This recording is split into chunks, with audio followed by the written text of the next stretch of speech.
Salomat bo'ling. Hur diyorim O'zbekiston deya jannat makon yurtimizni madh etgan xushovoz xonanda Bahodir Ismoilov va sozinalar jamoasi.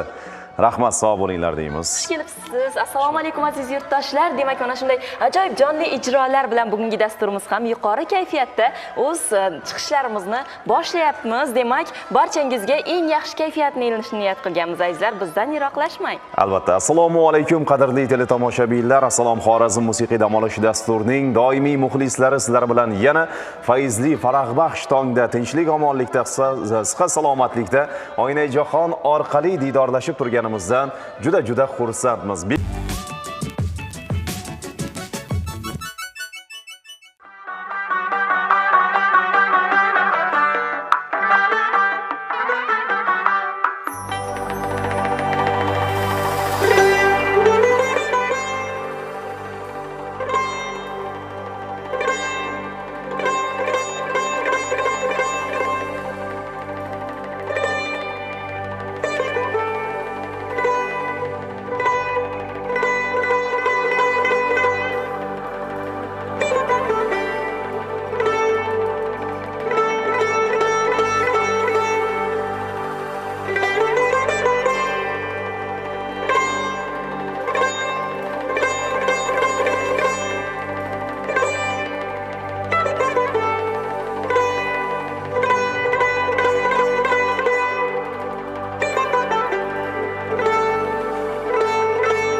Shahzodaxon Matqurbonova ijrosida chiroyli raqs tomosha qildik. Muhayyoxon, haqiqatda ushbu raqs ham teletomoshabinlarimizning kayfiyatlarini ko'targan bo'lsa, ne ajab deymiz. Albatta, bugungi kunda yoshlarimizni iqtidorlarini yuzaga chiqarish bo'yicha barcha shart-sharoitlar yaratilganligini mana shu go'zal raqs namoyonidan ham ko'rishimiz mumkin bo'ladi va azizlar, bugun yoshlar mavzusidan yiroqlashmaymiz. Aynan yoshlarni chuqurlashtirilgan fanlarda o'qitish aynan mana shu borada biz mehmon taklif qilganmiz. Bugun mehmonlarimiz ayni mavzuda suhbatlashar ekanmiz. Bog'ot tumanidagi 3-sonli ayrim fanlarni chuqurlashtirib o'rgatiladigan sinflar mavjud bo'lgan o'rta ta'lim maktabining tarix fan o'qituvchisi Munira Mirzayeva rahbarligidagi ijodkor yoshlar bugun bizning mehmonlarimiz bo'lishadi. Assalomu alaykum. Assalomu alaykum. Xush kelibsiz deymiz. Albatta bilamizki, Bog'ot tumanida joylashgan 3-sonli ayrim fanlar chuqur o'rganiladigan sinflari mavjud umumiy o'rta ta'lim maktabi juda ham yaxshi yutuqlarni, natijalarini qo'lga kiritmoqda. Mana buni birgina misol sifatida stolimizni ustini bezab turgan faxriy yorliqlardan, diplomlardan, medallardan ham bilishimiz mumkin. O'quvchilar nafaqat fan, madaniyat, san'at, sport sohasida ham yaxshi natijalarni, yaxshi yutuqlarni qo'lga kiritmoqdalar va albatta suhbatimiz jarayonida bular borasida atroflicha ma'lumotlarga ega bo'lamiz degan umiddamiz. Yana bir bora bugungi tong xayrli bo'lsin sizlarga. Studiyamizga yana bir bora xush kelibsizlar deymiz. Keling, bugungi kundagi yangiliklar borasida suhbatlashsak. Xo'sh, o'quvchilarning natijalari qanday bo'lyapti? O'quvchilar bo'sh vaqtlarini qanday mazmunli, maroqli o'tkazishyapti? Shular borasida dastlab suhbatlashsak, marhamat. Rahmat savollaringiz uchun. Avvalo taklif uchun alohida rahmat aytaman. Salomat bo'ling. O'quvchilarimiz shu daraja bir quvonishdi.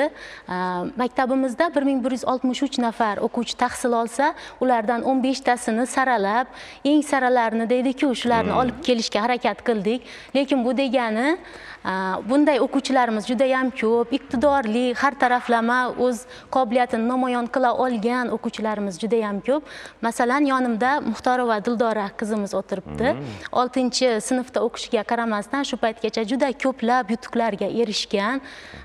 Gimnastika bo'yicha hattoki xalqaro musobaqalarda ham Qozog'iston, Ozarbayjon davlatlarida bo'lgan musobaqalarda ham qatnashib, xalqaro darajadagi diplomlar bilan taqdirlangan. Juda yaxshi. Va o'qituvchilar jamoamizga keladigan bo'lsak, albatta ahillik bor joyda o'sish bo'ladi deb o'ylayman. Xususan bizning maktabimizning direktori Sharofat opa Allayberganova boshchiligida shunday bir ajoyib pedagoglar jamoasi, ahil pedagoglar jamoasi shakllantirilgan.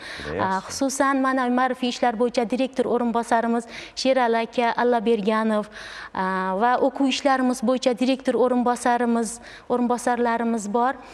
Jabbarov Adilbek aka va Sabirov Rashid akalar birgalikda, hamohanglikda jamoani shakllantirishda va ularning, ayniqsa o'quvchilarning o'quv jarayonining yuqori natijalarga erishishida birgalikda o'z hissamizni qo'shmoqdamiz. Bundan tashqari psixologimiz ham bor, Dilafruz Rustamova Dilafruz, u ham o'quvchilarni turli xil psixologik jihatdan treninglar olib borib, o'quvchilarimizning qobiliyatlarini, iste'dodlarini yuzaga chiqarishda birdam bo'lib harakat qilyapmiz.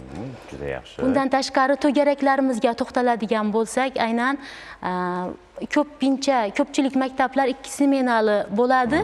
Bizning maktabimiz 1 smenal bo'lishiga qaramasdan, kerak bo'lsa 2 smenali maktablardek har doim kechgacha, masalan 5 gacha hayot qaynaydi desak bo'ladi. Hech kimning maktabdan ketgisi kelmaydi.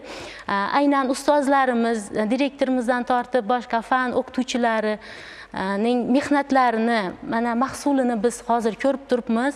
Aynan 20 ga yaqin o'quvchilarimiz milliy sertifikatlar, masalan 9-10, 11-sinflarimiz olishmoqda, xalqaro IELTS sertifikatlarini, SAT sertifikatlarini qo'lga kiritishmoqda. Mana bu yerda Yasmina qizimiz ham bor. U ham gimnastika bilan shug'ullanadi, 7-sinf o'quvchisi. Bu yerda Ergasheva Lolaxon 1-sinf bo'lishiga qaramasdan u yosh shoira desak bo'ladi. U ham o'ziga xos bir iqtidor, iste'dod sohibi. Aynan G'uncha jurnallar, respublikadagi Bilimdon, Smile jurnallarida o'zining she'rlari, ingliz tilida hikoyalari chop qilingan. Demak, ingliz tilida hikoya yozadilar, ha, albatta, hikoyalari ham chop qilib. Shunda kunning ikkinchi qismida to'garaklar bilan band bo'ladilar bolalar. Aynan o'zlari qiziqqan yo'nalishlar bo'yicha, to'g'rimi? Bugungi kunda erishilayotgan yutuqlar ajoyib. Mana ko'rib turibmiz, stolimizni ustini bezab turibdi bu yutuqlar. Albatta, buni barcha bilimli ustozlar, pedagoglarni bilimlari natijasi, izlanishlari natijasiga adashmaymiz, to'g'rimi? Albatta, to'g'ri. Sababi maktabimizda salkam 50%ni pedagog jamoamizning oliy toifali o'qituvchilar jamoasi tashkil qiladi. Undan keyingisi esa birinchi toifali o'qituvchilarimiz davlat attestatsiyalarida ham eng yuqori ball bilan hattoki kun qahramonlariga aylangan ustozlarimiz ham bizning maktabda desam mubolag'a bo'lmaydi. Aynan o'quvchilarimiz orasida endi bulardan tashqari aytadigan bo'lsak, bizni hozir teleekran orqali kuzatib turgan bo'lishlari mumkin. Aynan prezident maktablariga, agentlik maktablariga va bundan tashqari hattoki O'zbekistonda yagona bo'lgan Al-Xorazmiy nomidagi informatikaga ixtisoslashtirilgan maktabga ham yuqori ball bilan kirgan o'quvchilarimiz bor. Bundan tashqari yana Ogahiy ijod maktablariga o'quvchilarimiz kiryapti. Hatto ro'paramizda, yonimizda ixtisoslashtirilgan maktab internat bor. U yerga ham deyarli o'quvchilarimiz ketib qolishadi-da, baribir ham. Lekin biz bundan faqatgina xursand bo'lamiz. Sababi shu bizning dargohda shu ajoyib ustozlarimizning mehrini, bilimini olib yaxshi yutuqlarga erishganlari bizning faxrimiz. Albatta, intilishlar oldinga qarab baribir harakatlanish bu yaxshi. Bilim olishni qayerdaligi muhim emas, qay darajada chuqur bilim olish va uni puxta o'rganish asosiy hisoblanadi. Aynan o'zingizni sohangiz bo'yicha shogirdlar bugun qanday yutuqlarga erishmoqda? Shular haqida ham suhbatlashdik. Albatta, rahmat. Aynan 2016-yildan o'z faoliyatimni, tarix fan o'qituvchilik faoliyatimni boshlagan bo'lishimga qaramasdan, aynan bugungi kunda shu maktabimizning ma'naviy ma'rifiy ishlar bo'yicha direktor o'rinbosariman va bundan tashqari Urganch davlat universiteti O'zbekiston tarixi yo'nalishi tarix kafedrasida mustaqil izlanuvchi birinchi bosqichini tamomladim va pedagogik faoliyatim bilan birgalikda ilmiy ish ham olib boryapman. Urganch davlat universiteti O'zbekiston tarixi kafedrasi rahbari O'tkir Abdullayev Ismailovich ilmiy rahbarligida Xorazm vohasi o'rta shaharlari madaniy yodgorliklarini o'rganish muammolari mavzusida ilmiy tadqiqot ishimni ham birgalikda olib boryapman. Va bundan tashqari endi o'quvchilarning yutuqlariga keladigan bo'lsak, o'quvchilarimiz Westminster, xalqaro Westminster universitetlariga va milliy universitetga, masalan, jurnalistika universitetlariga grant asosida, shartnoma asosida kiryaptilar va bundan juda ham xursand bo'lamiz. O'zimizning Urganch davlat universitetining ko'pchilik talabalari ham aynan tarix fani, tarix fakultet talabalari ham bizning o'quvchilarimiz hisoblanadi. Tarix fakultetida ko'rib qolsam, juda ham xursand bo'lib ketaman. Ularga baribir mehrim yoshlikdan tushgan bo'lganligi sabablimi xursand bo'lib ketaman. Albatta. Albatta, o'quvchilarning yutug'ini ko'rish har bir ustoz uchun eng katta baxt, eng katta saodat desak xato bo'lmaydi. Baribir sizning ham ustozlaringiz bor. Hozir sizni ekran orqali ko'rib, ular ham bir faxrlanib o'tirgan bo'lsa ne ajab. Muniraxon meni shogirdim, meni farzandim, meni o'quvchim, mana o'zlari ustoz bo'libdi, o'zlari ta'lim tarbiya beryapti. Mana shunday yaxshi natijalarni qo'lga kirityapti deb faxrlanib o'tirgan bo'lsa ajab emas. Shuning uchun ustozlarimiz hamisha baxtimizga omon bo'lsalar deymiz. Keling endi o'quvchilar bilan suhbatga kirishsak, ruxsatingiz bilan. Dildoraxon, assalomu alaykum. Mikrofonni olasiz. Qo'lingizga xush kelibsiz. Kayfiyatlaringiz yaxshimi? Ha. Demak, sportning gimnastika turi bilan shug'ullanasiz, ha? Natijalar qanday? Endi mana shu medallarning shodasidan ko'rib turibmiz, natijalar yaxshi ekanligini. O'zingizdan eshitsak, aynan qaysi musobaqalarda ishtirok etib bunday natijalarni qo'lga kiritdingiz? Men Qozog'istonda 3-o'rin olib kelganman, Toshkentda, Namanganga borganman. Toshkentda 1-o'rin olib kelganman, Namangandan 1-o'rin olib kelganman va Toshkent ko'p borganmizda. Shuning uchun Bu sport turiga kim qiziqtirgan? Asosan kimga havas qilib mana shu sport turini tanlagansiz? birinchi akam borgan, keyin men borganman. Demak, oila a'zolar qo'llab-quvvatlashlari bilan mana shu yo'nalishda davom etmoqchimisiz? Endi kelajakda qanday rejalar? Shu trener bo'lmoqchiman. Aha, ajoyib. Sport yo'nalishida. Sportchi albatta yurtimizni dong'ini dunyoga taratadigan va nima deydi, yoshlarni chiroyli qilib, zo'r qilib tarbiyalaydigan sportchi, trener bo'lishni niyat qilgansiz, to'g'rimi? Niyatlaringizga yeting deymiz va Yasminaxon, siz bilan ham suhbatlashsak, marhamat, mikrofonni olasiz. Xush kelibsiz. Assalomu alaykum. Assalomu alaykum. Kayfiyatlar yaxshimi? Ha, O'qishlar charchatib qo'ymayaptimi? yo'q. Endi baribir sport ham, dars ham, to'garaklarni barabar olib borish ancha qiyinroq, lekin to'g'risini aytadigan bo'lsak, buni uddasidan chiqyapsiz. Chunki mana medallarni ko'ryapmiz sizda ham. Qolaversa, fan olimpiadalardagi ishtirokingizni ustozlar faxr bilan e'tirof etyapti. To'garaklardagi faolligingizni alohida aytib o'tishyapti. Demak, bugungi kunda siz ham o'sha sport bilan shug'ullanib, to'garaklarga qatnab, fanlarda demak, yaxshi o'zlashtirib fanlarni, o'zingizni bilimingizni, salohiyatingizni yuksaltirib boryapsiz, to'g'rimi? Asosan qaysi fanlarda sizga ishtirok etish, qaysi fanlar sizni o'ziga qiziqtiradi, qatnashish yoqadi fanlarda? Men o'zi kelajakda yurist kasbini egasi bo'lmoqchiman. Hozirda huquq va ingliz tili fanlari bilan shug'ullanib Demak, sport bilan bu qo'shimcha sport turi albatta sog'liqni, salomatlik uchun albatta sport ham. Sizni kim qiziqtirgan? Baribir yoshlikda har bir qizning orzusi bu gimnastikachi bo'lish bo'lsa kerak. Nimaga endi bu sohani tanlamadingiz? Meni bu sport sohasiga qiziqishimda oyim va bobom sababchi bo'lgan. Oyim bu sport sohasiga qiziqqanlar uchun meni berishni xohlaganlar. Bobom esa shu paytda direktor bo'lganlar va men shu. Demak, o'zlari mana shu sohaga yo'naltirib, o'qishingizni davom qildirishingizni istashgan. Oilaviy muhit, bir so'z bilan aytganda, oiladagi muhit, oiladagi jarayon farzandlarni unib o'sishiga, kelgusidagi bir kasb tanloviga ham qaysidir ma'noda o'zini ta'sirini ko'rsatmasdan qolmaydi. Omad tilab qolamiz sizga ham, ishonamiz. Boshqa kasbni tanlasangiz ham sportni tashlab qo'ymaysiz, chunki sog' tanda sog'lom aql deb bejiz aytishmagan. Inson boshqa bir sohada faoliyat yuritsa ham hamisha sport bilan oshno bo'lar ekan, uning ichida unum bo'ladi, baraka bo'ladi, hayoti mazmunli o'tadi desak adashmagan bo'lamiz. Va jajji mehmonimiz Lolaxon, assalomu alaykum deymiz. Assalomu alaykum. Xush kelibsiz. Jim bo'lib qoldilar Lolaxon. Kayfiyatlaringiz yaxshimi? Ana. Ingliz tilida hikoya yozar ekansiz, a? She'r ham yozib turasizmi ingliz tilida? Aytib bera olasizmi bizga? Marhamat, she'rlaringizni o'qib bering mumkin bo'lsa. Bobosi haqida yozgan she'ri bor edi. Qani, marhamat. Agar hozir tirik bo'lsangiz bo'lmasmidi bahor go'zalroq, munis mushuk bu jonimning sochlariga tushmasmidi ok. Rahmat. Kimga atalgan bu she'r? Bobomga. Bobomga. Ajoyib. Xudoynazarov. Bobolari marhum agarda hozir hayot bo'lsalar, haqiqatdan ham bahor go'zalroq bo'lar edi chamamda.